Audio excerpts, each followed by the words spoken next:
So we are live on Facebook. Hello, everybody. Welcome to another episode of the Atomic Self-Love Project. Tonight, I do have a very, very special guest with me, an author called Miss Valt, and she is coming all the way from Indiana. It's 2:45 in the morning for her. So it's an amazing, amazing world that we live in because someone who's in Yes. the future and someone who's in the past can actually meet in one space and have a cross-continental conversation. And tonight, I just wanted to let everyone know that originally this conversation was going to be about overcoming self-doubt and dreaming big and how do you become a really kick-ass single parent. But the reason that we are changing the topic tonight is a couple of reasons. So Miss Valt, or Debbie as I call her by first name, is that she has been through a lot, as we have been through a lot, and her background is quite diverse. And after speaking with her a few minutes just before going on live tonight, I've felt the need to really dive deep into the more important, the deeper stuff about life that sometimes we are too afraid to talk about. And without further ado, I'm going to introduce the topic to you guys, and it's going to be about child abuse. And Debbie has worked with the DCS in the United States, which is the Department of Child Services. And there are many forms of child abuse, as we know. Particularly, her work has been involved in child sex abuse. Now, for those of you who are new to the Atomic Self-Love Project, I wanted to just give you a little bit of an introduction why it is called that way. So the Atomic Self-Love Project is all about really talking to women, to every one of you out there, just like Debbie and myself, ordinary women creating an extraordinary life. And what I've found is that as we go through adversities in life, there are so many layers of self-doubt, so many layers of experiences that allow us to get really confused about what is right and what is wrong. And the one thing in my experience with working with women that really gets us through is a sense of your uncuttable self, a sense of an atomic kind of self-love that it's so small that it's the one thing that when you peel away all the layers, it is the one thing that you had since you were very, very young, perhaps since you were born. And, for myself, it was hope. I've been through all sorts of different trauma myself. But if I peel away all the layers, my atomic self-love, my superpower really had always been hope. It was something that no one and nothing had ever been able to take away from me, even though many, many times I could not name that superpower. And so the essence of this show is to be able to speak with women who have been exposed, not just in their own experiences, but been able to help other people in their difficult experiences and hold their hands in coming through out of that. And so let me introduce Debbie for you guys. Miss Valt, as I said, she has worked with the Department of Child Services in the United States, but she is also, and I think Debbie's still teaching. You're still teaching right now, Deb? I Or am. I am a yeah. fourth grade teacher. Yes. Yes. So this has been part of how she's got into the DCS, and it's part of her passion. But she's a mom. She's also a new grandmother, and she's written these really, really, really interesting books. She has written one children's book, but the books that she's concentrating on right now is a book that's really been birthed by her experience through the Department of Child Services. It was through, and I'm going to ask her all the questions that I can tonight. I can't wait for it. But, just to give you a context, it was just like anything in our lives that we feel really passionate about. We kind of like stumble into it. And so Debbie, she's been working with the cases in the child sex abuse with the DCS. She found that there was a need for all these stories to be encapsulated, and even in just a fiction way, to give a little bit of of justice to the stories. And she wrote this piece. And after writing it and showing it to the people that were important to her, from out of the woodwork, people were coming to her and also revealing their own experiences of such cases. And so she's now since published, I think, 3 or 4 stories, and they are fiction. But what's so interesting about them is that they have all the characters of the types of people that are involved in a particular abuse scenario. And we're talking the victim itself, the perpetrator itself, the people that are involved in the investigation. And so all of the emotions that are involved in one case, Debbie would go into the minds of those characters and she would write them from first person perspective, like as if she was the one actually writing. So I can't wait to actually read one of them. And so without further ado, I want to introduce my guest to you all the way from Indiana, Miss Theo Valt. Are you with me tonight? How are you? Hello. Thank you so much for having me. I'm excited to be here with you. Amazing. Thank you for actually showing up. I didn't know how unholy it was for you. I mean, I do have other guests hailing in from like California and everything, and I thought it was like midnight for them, but 2:45. Oh, I'm so honored. So I am grateful. Now, Debbie, please take us through I guess my first question is this, because you told me in our conversation that you went through a quick training for child sex abuse work, and then you actually volunteered. You said to the supervisor that if you ever have any opening for a role, please consider me. So I would like for you to let us know what made you feel that you were connected to that kind of work. I honestly, I don't know what the connection was. We went in the Department of Child Services, you go through 3 months of training, and I mean, it's 8 to 5 every day. And you train all about the different types of abuse. We had maybe 2 days of sex abuse training when we were in the cohort. And then you have a mentor. So at the end of the cohort, you go with your mentor and then you start going with them to different assessments. And I had this wonderful mentor that I adored. And during that time, you're also still doing some training classes, and one was on sex abuse, and we had an in-depth training on sex abuse that day. And as I was leaving, there was just something in me, and I said, if there's ever an opening on the team, I would love to be there. They had a couple different specialty teams where I worked in Marion County. Most of the Department of Child Services, everybody does everything. In Marion County, we did have a sex abuse team. We had a fatality team. So there was different teams there, and I wanted to be on a specialized team. And I didn't want to be on the fatality team because they obviously deal with the babies that die or the children that are injured or die. And I knew I couldn't handle that, but I wanted to do something specific. And within 24 hours, I was interviewing for the team and trading and going into that. So I was trained specifically on sex abuse at that point. The last probably 3 weeks of my cohort training was just sex abuse. So. Yeah, thank you. So the word that stood out for me is that you said you wanted to work on something specific. So did you find that when you immersed yourself in this work, you've made there would have been some very confronting scenes for you, but what would be the biggest impact on someone's life when someone is actually there for them, that could be called upon, like yourself, in times of crisis? Like, what stands out for you in that kind of experience? I think the fact that I was a teacher before I went to the Department of Child Services, I had this real easy relationship with children because I was a teacher. So obviously children were comfortable around me.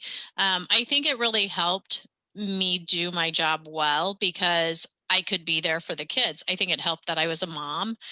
My children were almost all grown at that point. I still had one that was 15, 16, but I think I was just able to really connect with the victims. And then I was also able to connect with the parents when they found out. The hardest thing to do in the world is to tell a parent that their child's been sexually abused. It's devastating. And they tend to have a lot of guilt that they did something wrong, that they didn't protect their child. And I was able to connect with parents on a parenting level and be there for them and console them and help them through it. So I think just my past experiences is what really helped me to do the job. I loved it, and it sounds terrible to say I loved that kind of job because it was hard. And they tell you in training you need to stop before you get home and brush it all away. And I did. I had a point where I would stop. It was a furniture store, and I would pull into the furniture store parking lot every day, and I would sit and try to just become Debbie, just be mom, just be whoever I had to be that night, and put it aside. Unfortunately, I was never able to do that because if the phone rang for work, I was going to answer because it could be a parent that needed something or a child or, so I was never able to turn it off like I needed to. But I just think that it was that connection, being able to connect with the kids. I remember picking up a child from school one day. I was removing the child from home and I was picking the child up from school. Well, I had talked to the child before at the office, and now I was going to the school. And the teacher came with the child. And she was afraid that, here's DCS picking up the kid at school. She wanted to be there for that child. And I appreciated that. But, the child came running into my arms screaming, Debbie, and all of that. And she was perfectly fine because I knew how to relate to kids through teaching. Yeah. So I guess it's that knowing that you're going to, it's a contribution of making the process so much more, the transition, if you will, so much more comforting for them, because the scenario itself is already difficult and traumatic. So for you to add in, for you to add in that motherly hand, that cushioning feeling, is probably like a breath of fresh air for them, and especially for that teacher to being so surprised that, oh, so DCS don't actually look scary, and they're not actually scary. And, right. And I think most DCS workers are that way. I mean, it's not a job that you make a lot of money. It's not, you're not popular. Nobody likes you. It's a job you do because it's in your heart. And I missed the job. I loved that job. But it is definitely a hard job, and social workers do not get the credit they deserve. That's for sure. So I have the utmost respect for all of the people that do this type of work. And so, yeah. So I do have like a futuristic question for you, but before I do that, I just want to step back a little bit, because as you said, and it's a very important point you make, social workers don't get enough credit for what they do, because they actually don't just go to work and get underpaid. They also sacrifice a little bit of themselves a lot of the time. Like you said, you've been instructed to stop by halfway before getting home, because you need to recover yourself and become the normal you after having exposed yourself to that kind of work, right? So I know that's real, that a lot of us take for granted. But what I want to know, Debbie, is that like you said, it's social work is something that is close to your heart. You want to help. How did Debbie come to that place of a heart that just wants to help? I know you've been through before this kind of work, your life wasn't easy. You had all sorts of hardship as well, lost almost everything, and even put yourself through to college. So tell me about your own a journey of overcoming adversities, and where did that resilience come from? I was raised by a strong mother. I mean, that's where it came from. My parents they'll be married 53 or 54 years this July. I have a wonderful family, but I watched my mother take care of people my entire life, and I think that's probably where it came from. She had 6 brothers, and I think 5 of them lived with us at some point or another. She had a friend fight cancer, and I remember when her friend was going through cancer, my mom was a mail carrier, and she would get up in the mornings and fix the dinner for her friend, and then she would go to work, and then she would come home and get the meal and take it to her friend, and she would feed her and she would bathe her and she would take care of her. And then she would come home, take a shower, go to bed, and get up and do it all again the next day. And she did that for almost a year until her friend passed away. I mean, I've watched my mother care for my grandmother. My grandmother lived with us for a long time. She's always given of herself. And of course, my dad is the type of person that if you need something, he's there. I mean, that's just what he does. He's done that my entire life. So it's by example, and having my parents as that example of people who you just do what other people need you to do. That's amazing. And you're paying it forward to people that really need you. I hope so.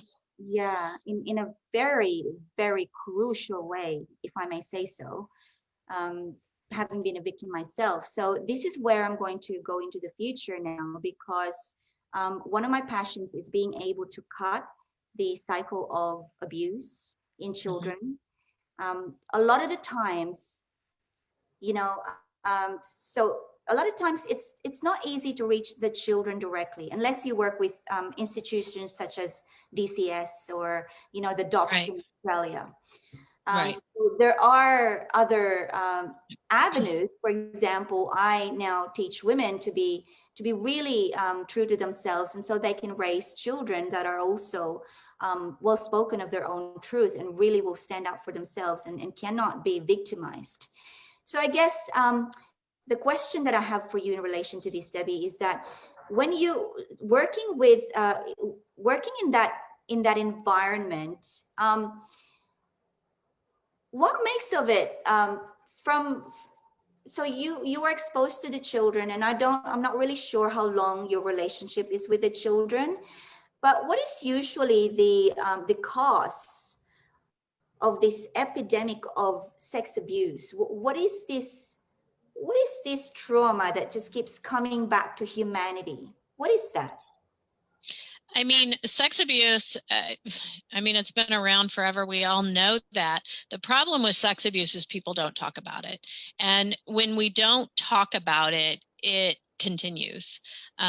You know, we have this big fight of drugs, you know, say no to drugs, and we do red ribbon, I never can say that, red ribbon week at school, where we teach children about drug use and to stay away from drugs and all of this. Because we need to protect them from that. But when it comes to sex abuse, you get one class of body safety from the school, and that's if the parents allow it. And then parents are afraid, I think, to really talk about it. It's embarrassing to parents to talk to their children about sex or sex abuse or anything like that. So what happens is, you know, your parents say, don't let that person touch you. Don't let anybody touch your private areas. You know, they don't even want to call it what it is. They don't want to say the proper names. And then somebody does that to the child. And then what that person is going to do is they're going to convince the child that, well, you're wrong. You knew you shouldn't let me do that, and you let me do that. So now you're wrong. And then it's this, I mean, it's devastating for the child, and they don't understand it. I was talking to another lady, and I listened to a different podcast of a woman that had been abused. And one thing she said was that she was so confused because she was a little girl and her father was molesting her, and it felt good. You know, well, our bodies are made a certain way, and children don't understand that. And I've had a child tell me, you know, I'm wrong. It's my fault because I liked it. And it's like, no, that's not right. And that's the problem, is we need to start talking about this. We need to talk to our kids openly and honestly. We need to teach them the real names for their body parts. I remember at DCS talking to a 17-year-old girl who was talking about her cookie. And I'm like, okay, what's the what's really what is a cookie? Can you just tell me the real name for that body part? She didn't know the real name for her body part, and she was 17 years old and didn't know that it's called a vagina. It's like, that's not a bad word, everybody. It is what it is. We call our leg, so call it what it is. We need to teach our children these things. There's just this control that the perpetrator has, the pedophile has, and children don't have the ability to understand it's not their fault. And you look at shows like Special Victims Unit. I was talking to somebody about this. Until that show became so popular, people didn't talk about rape. Rape victims blame themselves, and that show actually has helped people see that it's not the victim's fault. And when you think about adults who blame themselves when things like this happen to them, well, put yourself in a 7-year-old body and a 7-year-old mind, and you have this person lying to you and convincing you that you've done something wrong. It's scary. And I don't know that I really answered your question, but that is what it is.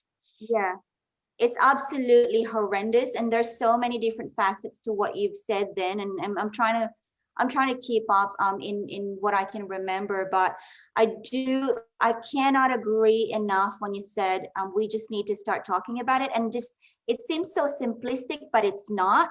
Like you say, so there's this child that is exposed to abuse, and someone who's psychologically more advanced than them just convinces them, well, you're not supposed to be talking about this. And so if you say something, you're the bad guy. So you need to do what I say. And so it's so the more that it's just psychologically speaking, children are no match to an adult, full stop, let alone a pedophile. Right? Exactly. And we're talking not just psychological, they are also physically overpowered during the attack, and they are psychologically overpowered in the entire game. And the game lasts from the age that they're victimized until God knows when that child becomes 50, 60 years old. And so the stigma and the trauma stays for decades, even though the event might only have occurred for 5 minutes, or for a sporadic number of times, or throughout a certain range of age. And it's just, there's not enough time in this show to actually to dissect every part of it. But I just remember, like, for example, I was sharing a conversation with a woman, a beautiful woman called Kayla Yoder. She has this podcast about, the podcast name is actually my color isn't scarlet, it's effing gold.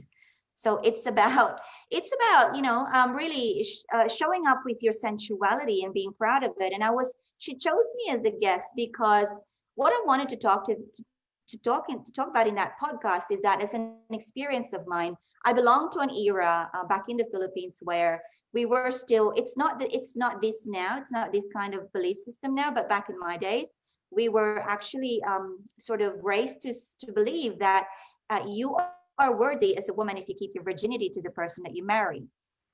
And so that's what I did.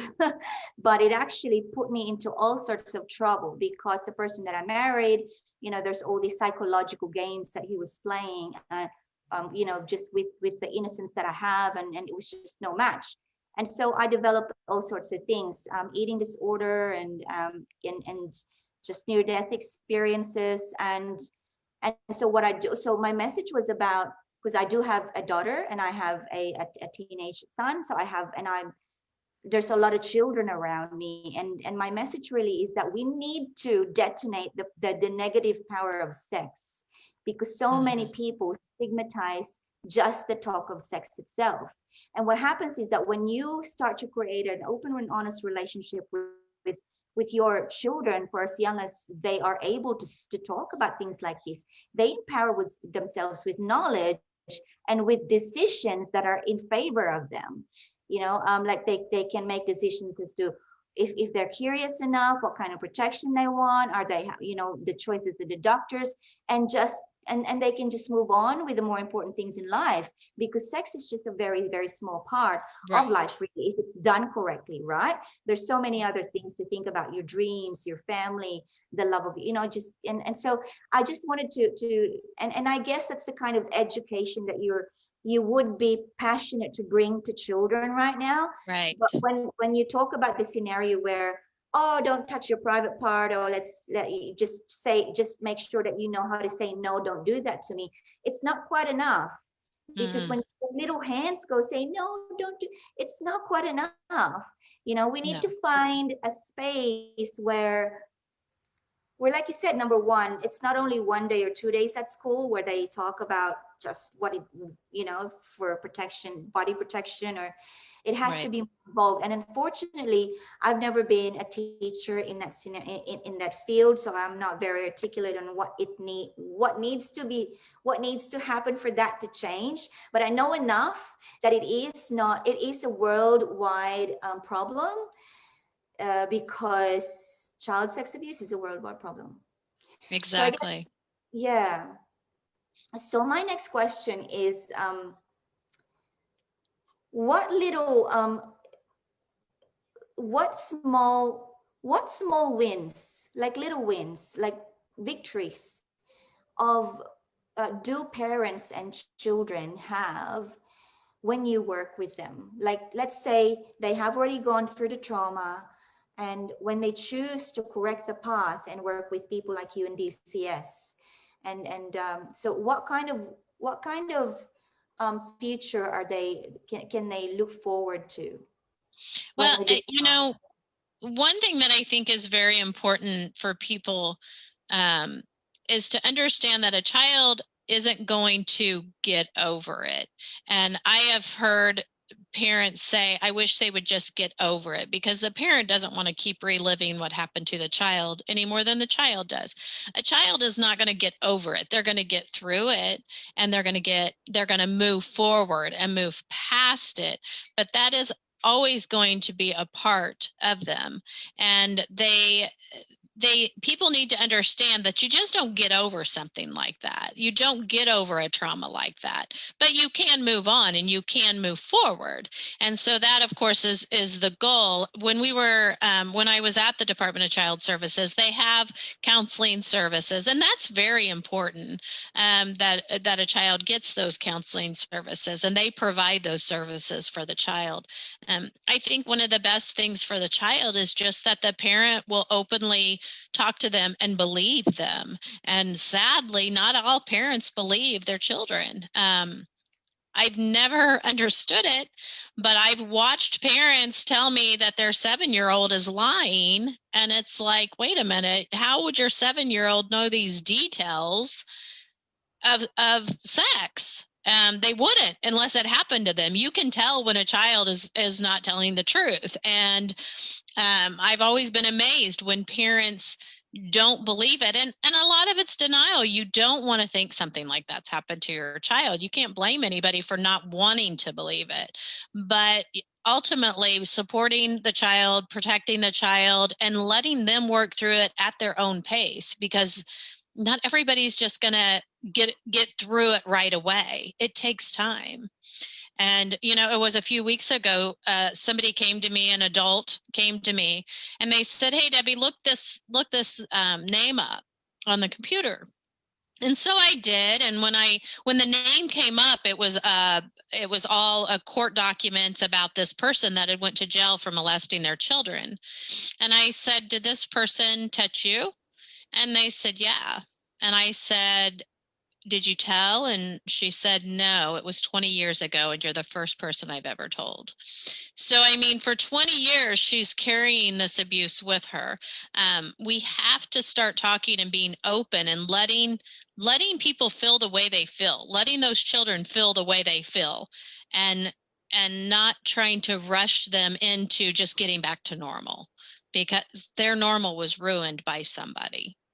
Does that make sense? It does. So you being an author and a speaker, and a teacher, and you know, just someone who had been able to access the wider community in many different ways, through your teaching, through your speaking, and writing your books.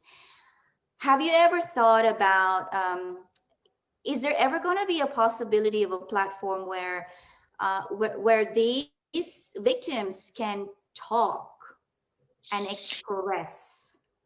I hope so. I mean, I'm not a qualified child therapist or anything like that. I would love to be. If I had the time to go back to school and do all that kind of stuff, I would. I think that, my job, and it didn't start out this way when I wrote the first book. This wasn't what I was thinking. It wasn't my goal. It wasn't anything. But after writing the books and having people come to me and listening to people and talking to people, it's now become this mission. I think for me is to spread the word that we need to start talking. I don't have all the answers. I don't know everything. I depend on our counselor at school, Jamie Landry. She's incredible. And when she comes in and she does the body safety program at our school, I know that's hard for her to stand in front of all these classrooms of kids and talk about sexual abuse, which is part of the body safety program. She does it. And she does it very well. So we depend on people like that. But I just think my job, my goal is to bring awareness that we need to start talking about this, and we need to quit making it hush hush. Yes, it's hard. And for adults, sometimes it's embarrassing. They don't want to talk to their kids about this type of thing. And I get that. It was hard when I was, when I had my kids at that young age and having to talk to them about that type of thing. So, and I hope I did a good job, and who knows, but, I think my goal is just to get people talking. And that's why this is so important to me. It's not just about selling books. It's about, I want people talking, and I want people talking to their kids and listening to their kids. When your child says they don't want to sit next to Uncle so-and-so at dinner, find out why. Yeah. Probably a reason. Yeah. And so that's why it's so powerful, the way that you have chosen to write those stories, because stories are the way to people's hearts. And so this is what fascinates me now as we go into your work of genius, which are those books.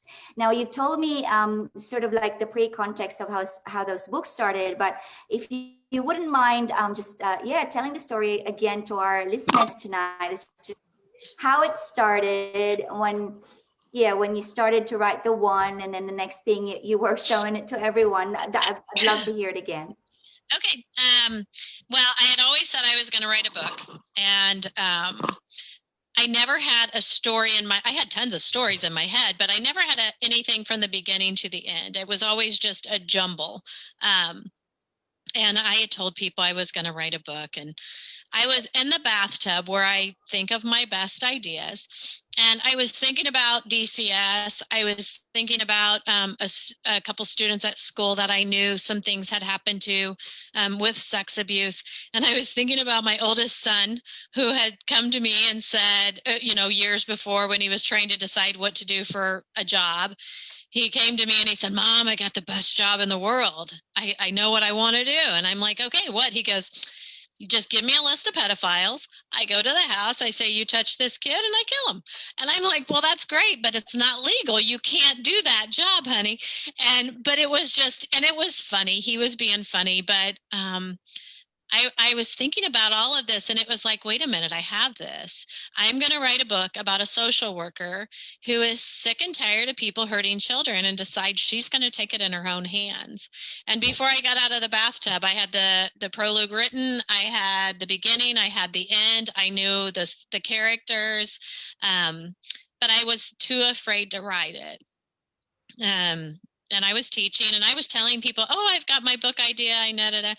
And they were like, "Oh, good job, Debbie." Nobody really believed I would do it. And then my son, about a month later, was diagnosed with cancer. And I had decided that I had to either pray and not worry, or worry and not pray. And so I decided I would pray and not worry, but I needed something to occupy my mind. And that's when I started writing the book and actually typing it out.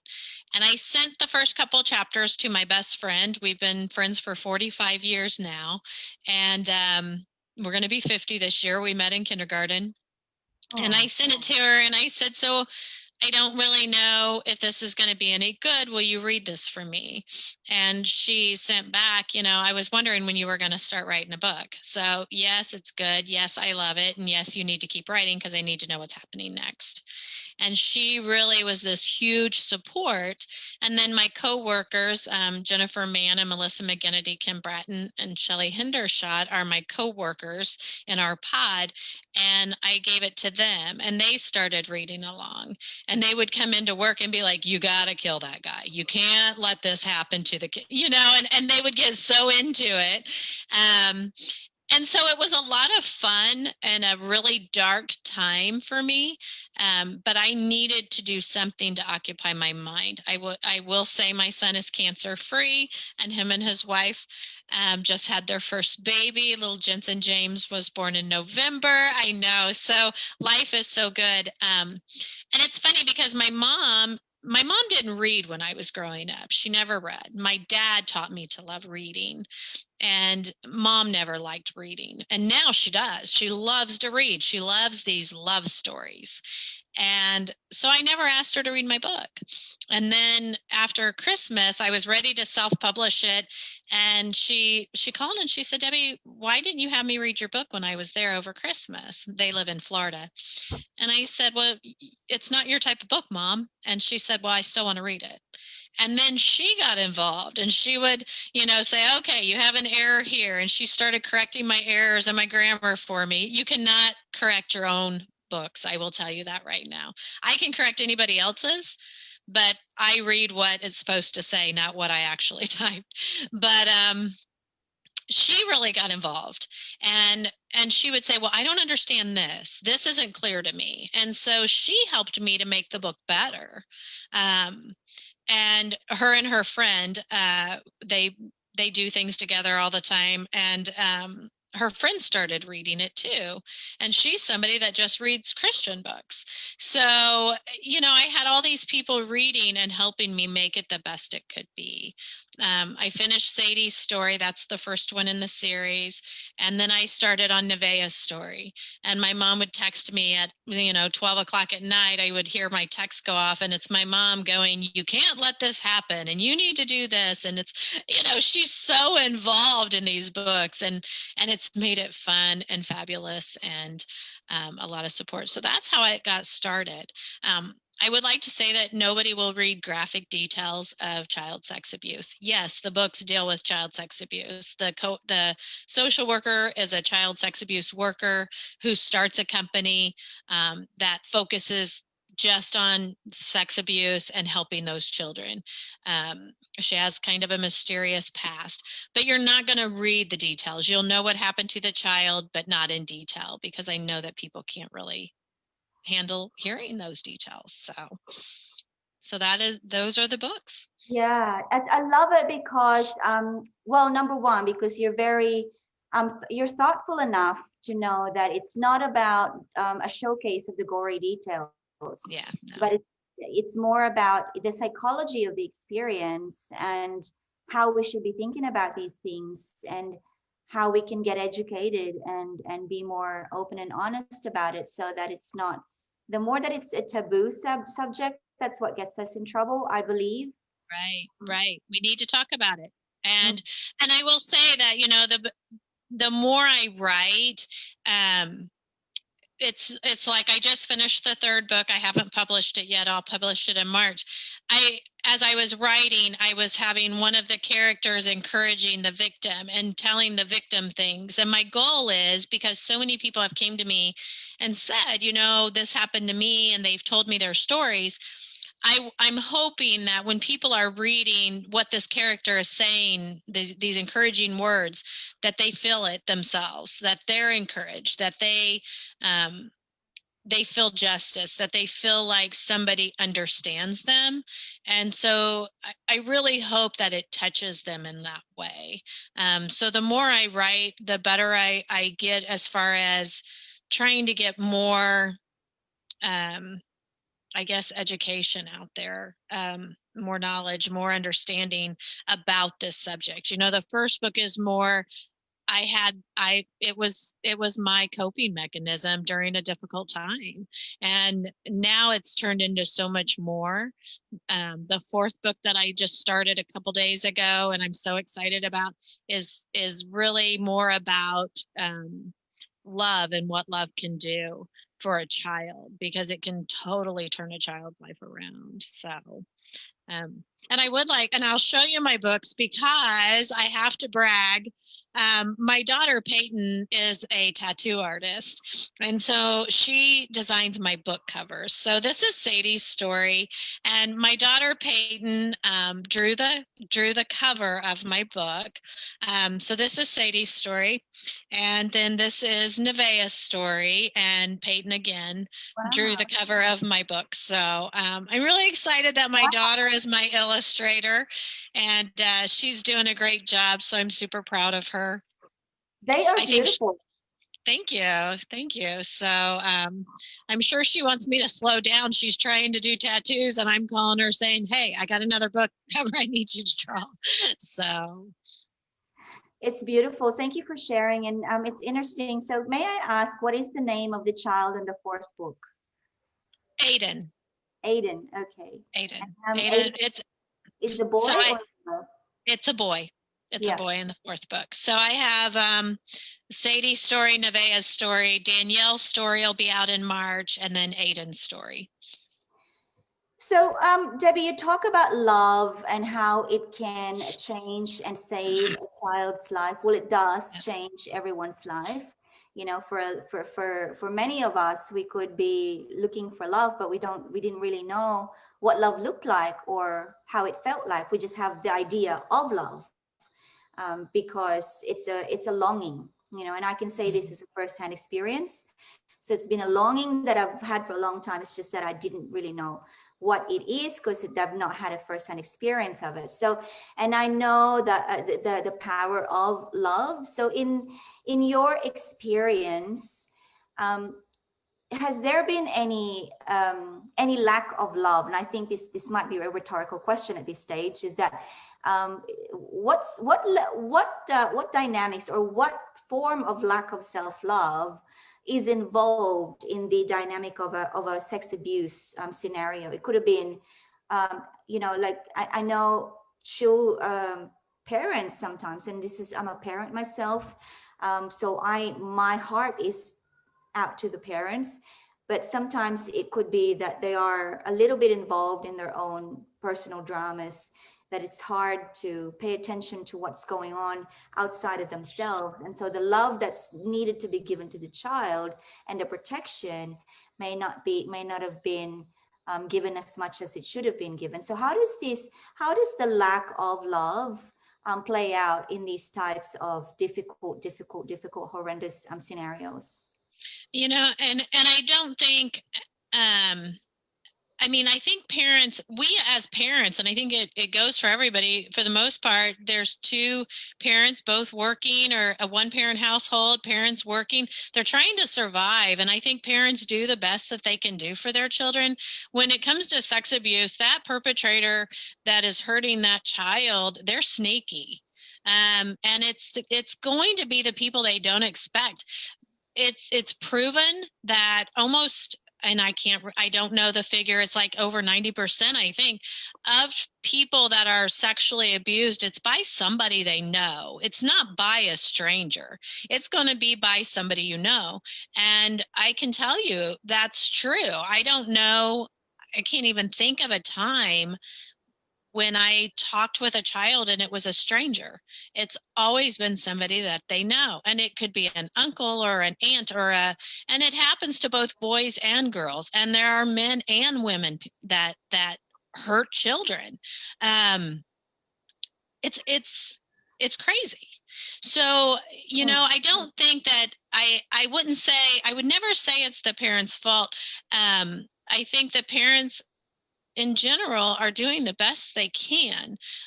We just trust the wrong people. And unfortunately, those people that we trust are really sneaky. Anyone that is going to hurt a child, they're sneaky, they're evil, and they're going to play that role of this wonderful person. And unfortunately, in society, I think, and with all the things kids grow up seeing, especially in the teenage years and all the media and the videos and all that kind of stuff that kids have access to, you know, they're hurting each other. And it's really sad. It's really, really sad. But a lot of times, I think the thing that upset me more than anything is when a parent doesn't believe a child. And sometimes it's because it's, you know, a brother and sister, brother's hurting sister, or vice versa, or it's a cousin, or it's a relative. It's somebody so close. And it's devastating to the whole family, especially when they have to choose between their own kids on who to believe. So, I think that, you know, like I said, I think we just need to talk about it more and more and more, and make it a subject, just like, you know, don't do drugs, you know, we need to make this something that's just as easy to say.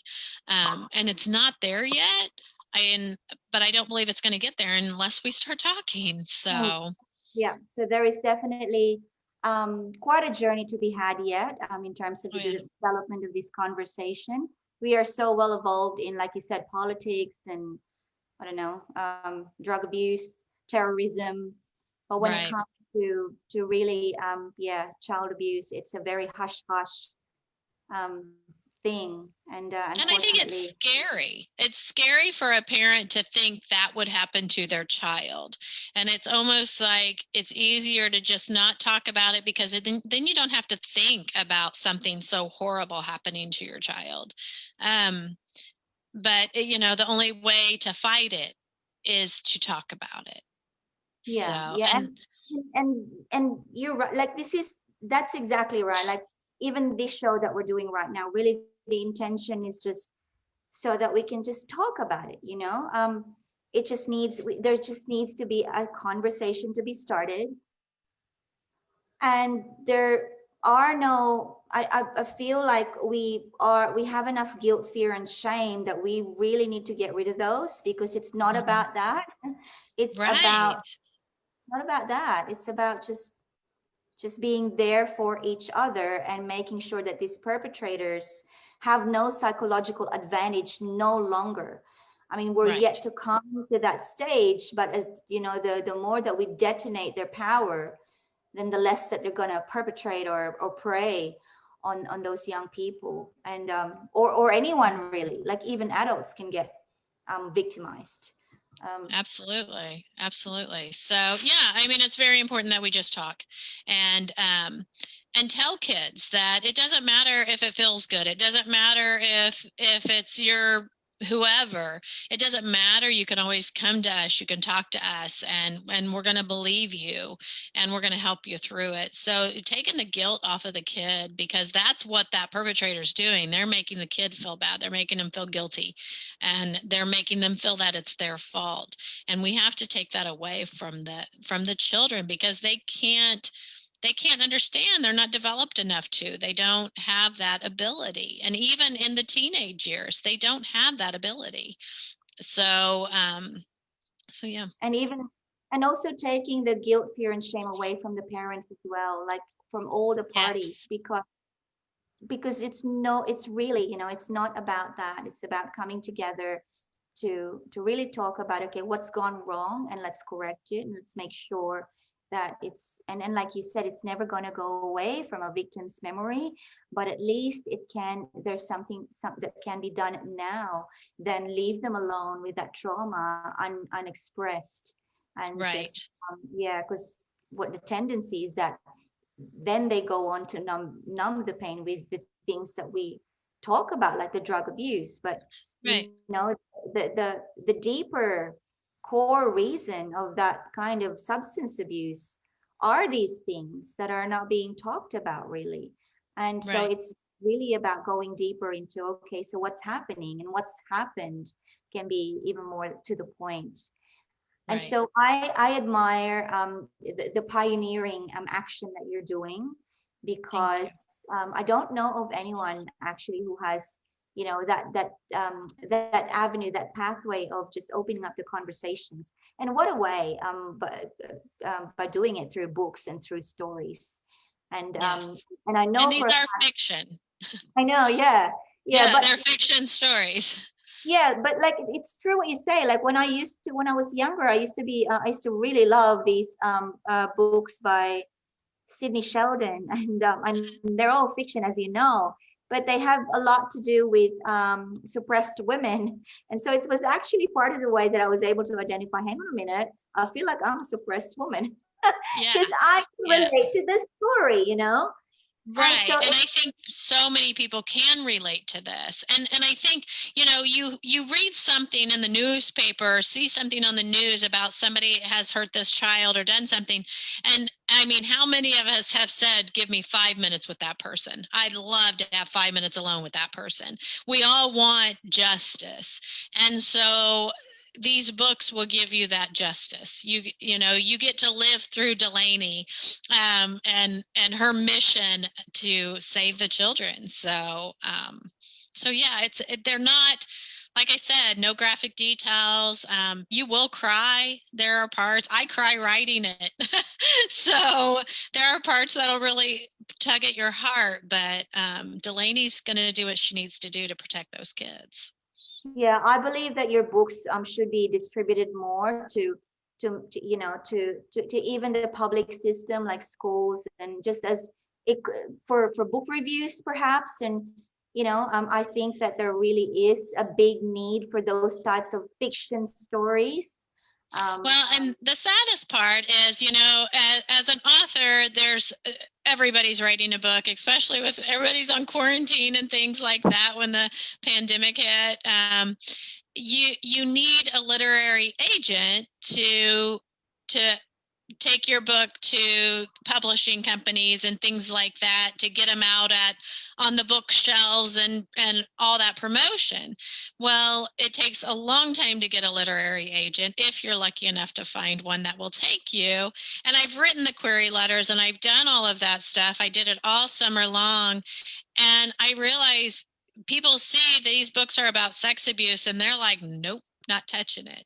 So even trying to get it out there is so hard because I believe there is just such a fear that people are not going to touch the book. I've said before, you know, do you know who Jason Bateman is?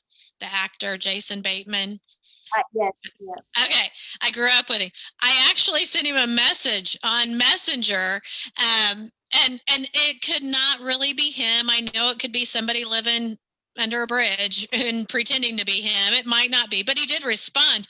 But I said, you know, hey, I need you to do a Netflix series on my books and get this out here, you know? And I believe that. I believe it needs to get out there, but unfortunately when you self-publish you have to do your own promoting, and that's not what I'm good at. I just want to write books. So hopefully someday an agent will say, I'm going to take this on, and hopefully we can take it on and get people talking and make a big difference for kids. Yeah, and that's why I made that executive decision about an hour ago to change what we're going to talk about from whatever it was, like dreaming big and overcoming self-doubt, to this topic, because there's not enough people talking about it. Right. And the thing is, you start small, and you never know who's listening. You never know, and it's really about being faithful to what you are committed to expressing, and whatever will come as they are meant to come. But Yeah. tonight I was just really part of my cause in really helping people, especially women, live an extraordinary life, is to be able to have the capacity to take on conversations that are not easy, that they may be difficult, but they're necessary, because I always believe that, you know, hard conversations, easy life. But if you Yes. choose to have see, conversations, you're going to have a hard life. And it's a tested and proven psychology. And and and it doesn't have to be a hard conversation just because it's a hard topic. You know, all you've got to have is that belief and that knowing that this is not about the shame and the guilt and the fear, but this is about reaching out to those that are vulnerable. Mm-hmm. We have all been once vulnerable. And Right. imagine if you know, if we just imagine ourselves when we were vulnerable, and we are who we are now, wouldn't we have loved someone like us now to have reached out to us when we were younger, and when we were vulnerable, to protected us? And that's Right. how, you know, if you want to look at it, if it's too hard for you to talk about, think about your little self, and think about, well, wouldn't she have loved someone like me to help her when she needed me?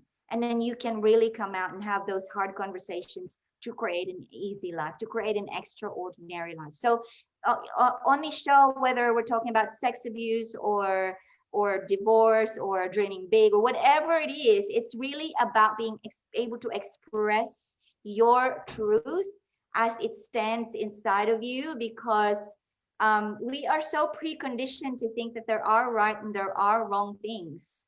And Right. there things, it depends on the energy that you put into it. Right. And and I think about when I was younger, we didn't talk about drugs. We didn't talk about that. Those were hush hush subjects, 40 years ago or whatever. And now it is just something that's so common to talk about because somebody started talking about it. And that's what we need to do.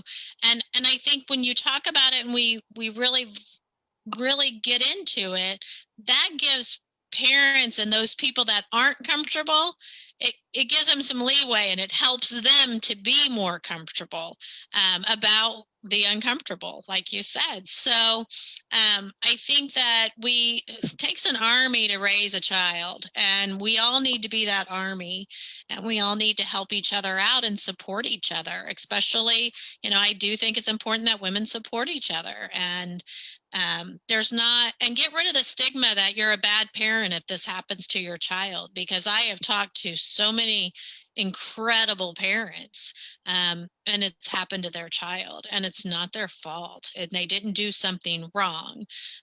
So now let's just start fighting it, and we need to talk to fight.